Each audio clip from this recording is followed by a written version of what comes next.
And what do you think it is about the Dominican order that's attracting so many men at the moment? Yeah, it's a good question.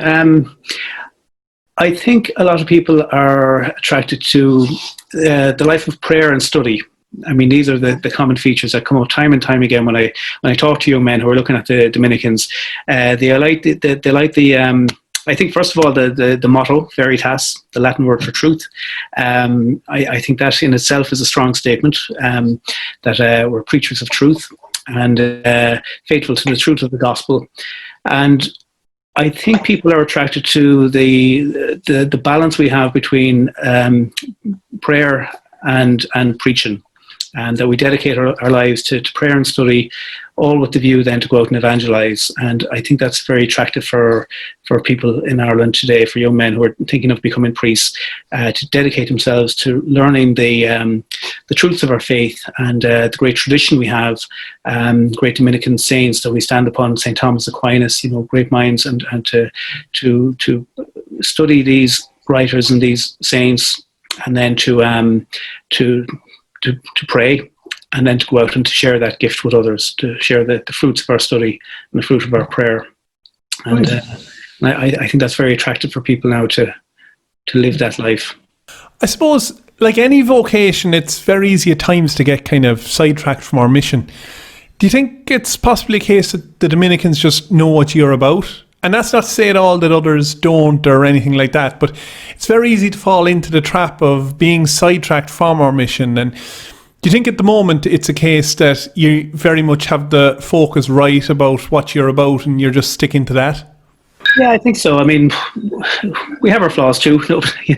We're not perfect, but I do think that there is a sense of confidence with the younger generation of Dominicans that are coming through, that they're very dedicated and very sincere in their faith, and very united. That there is a common purpose amongst them, and community life too. I think that's a big attraction for many young men thinking of the priesthood as well. They like the idea of having the support and the community, and to be surrounded by like-minded men, and to share in that common purpose. It's very, I think it's something very attractive about that. And yeah, as I said, I don't think we're perfect, but I do think we've a very solid formation team at the moment, and our program is good, and the guys who come through it are that they feel well prepared and confident to go out and meet the challenges that are facing the church in Ireland today. So, okay, and if anyone that is listening would like to get in contact with you in relation to vocations, is it dominicans.ie? Is that it? Yeah, if they want to email me directly, colm.mannion@dominicans.ie, phone me up, 086 4420. I'm happy to talk to anyone. Just get in touch, sooner the better. And as I said, there's no pressure. Many people contact me, and even if you're remotely interested, just give me a call and we can talk about things. And there's no pressure whatsoever. I think sometimes people are afraid to call a vocation director because they feel they have to sign the dotted line. But no, it's very, very relaxed and straightforward. And I'm happy to help anyone, whatever stage of discernment they're at, even if they're only vaguely considering the idea. Why not get in touch and take it from there and see where it goes? And I think that's very important, that people just have to take a step, because very often people try and work it out in their heads. They wanted to have it sorted before they make that contact. But no, I encourage people to get in contact as soon as you can, and there's no pressure whatsoever, and we'll just say things very slowly and see where the Lord may be guiding people. And I suppose there might be times where someone might think that if I were to enter into that, then I must be holy first, or I'm not holy enough yet, or whatever. But no matter what vocation we're in, there's a call to holiness that can be fulfilled through the vocation we're called to. Yeah, and there's always that fear of failure too. I mean, I remember myself during my years in the Legion of Mary that I was toying with the idea of a vocation and put it off for a good many years. I was 28 when I eventually took the step and entered, but I had been considering it for a good few years before that. and really what kept me back was exactly what you said, just a fear that I wasn't holy enough, or I wasn't good enough, also that I wasn't smart enough. That was a big thing for me, that I felt I wouldn't have had the brains for studying philosophy and theology, and it was that real fear of failure, that if I put myself forward and didn't make it because I wasn't holy enough or not bright enough or whatever, there's always these fears, and for other people it can be something else, but there's always that temptation to resist. But I think when the Lord calls, we just have to trust and put ourselves forward and know that the Lord will never let us down. There'll never be any sort of shame or failure when we give ourselves to the Lord. There'll only be blessings. So if we go forward and for whatever reason it doesn't work out, the Lord will always use our efforts for a greater good. So it's a win-win situation, to put yourself forward for a vocation, because it's making a gift of yourself for the Lord, and it's not easy. We put ourselves in a vulnerable position. We're afraid that things won't work out, and we'll always be branded as the failed priest or whatever.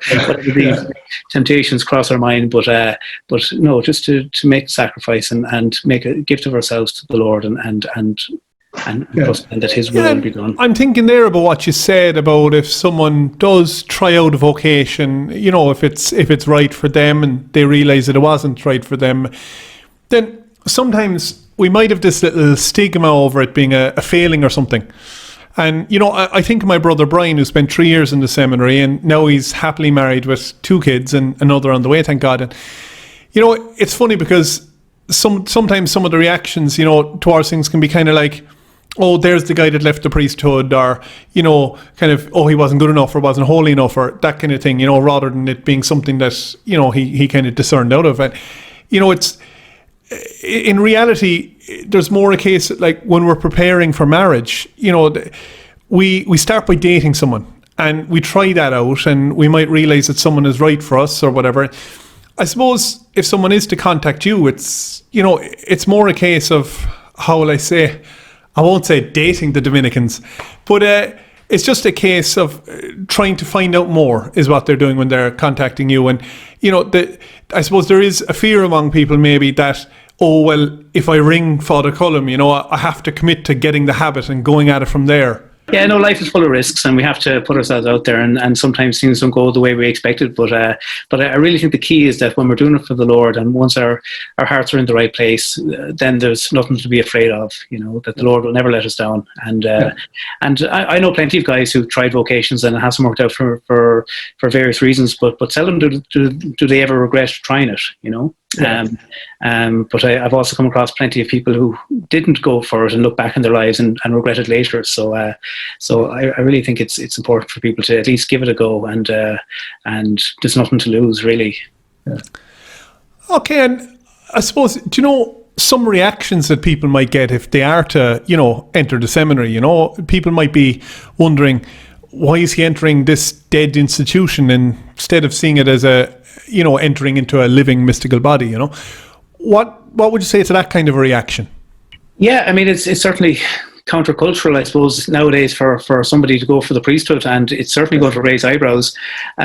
First of all, what I'd say is that I think you'd be surprised at the positive reactions you'll get. Of course, there'll be people that will kind of sneer and kind of think, "Oh, you're wasting your life" or whatever. But my own experience, and I'm sure many priests and guys in formation for the priesthood would agree, that it's surprising how many people will be supportive, even people you don't expect. That my experiences have been more positive than negative. Now, maybe people are saying otherwise behind my back or something like that. That could be true too. But I found that telling people, when I was telling people that I was going to go for the priesthood, yeah, people are shocked and surprised, but generally they were very supportive. Even people who may not be practicing their faith, but yet I think they can recognize something in it, and it certainly prompts them to ask why. Why would you want to become a priest? And that's something every priest, I'm sure, gets asked hundreds of times. Why did you want to become a priest? And And it's always a difficult question when people ask that. It's kind of a hard question to answer because there's millions of reasons to become a priest, and it's like when you got married, why did you get married to your wife? I mean, there's hundreds of things about her that you love, it's very hard to sum it up in one word, but very often people will ask that question, why did you want to become a priest? And it's a great opening for evangelization and to explain what the priesthood is and what the church is, but it's hard to do it in quick sentences because there's so much beauty in the church and so many reasons to be a priest and to want to be a priest and to give your life to the Lord in complete service. And the only way I can sum it up is I often think of G.K. Chesterton when he was asked why did he become a Catholic, and he said, well, because it's true, and it's the simple explanation, and when people ask me why do I want to become a priest, is well because I believe the Catholic Church is truly what she proclaims she is, and out of love for the church, love for the Lord, I wanted to give myself completely to the church.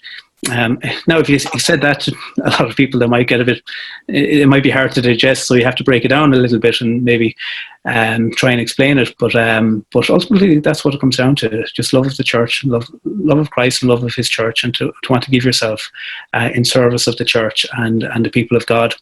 I mean, that's the reason, really, why I wanted to become a priest, and that's been my experience as I go around the country and meet young men who are discerning a vocation. That's what I look for. Do these men love the church? Are they sincere in wanting to serve as priests of God? If you liked what you just saw and would like to see the full interview, click on the Watch More box above, or else click on the link in the description box below. Make sure to also click on the subscribe button above so as to receive more regular content. Thank you.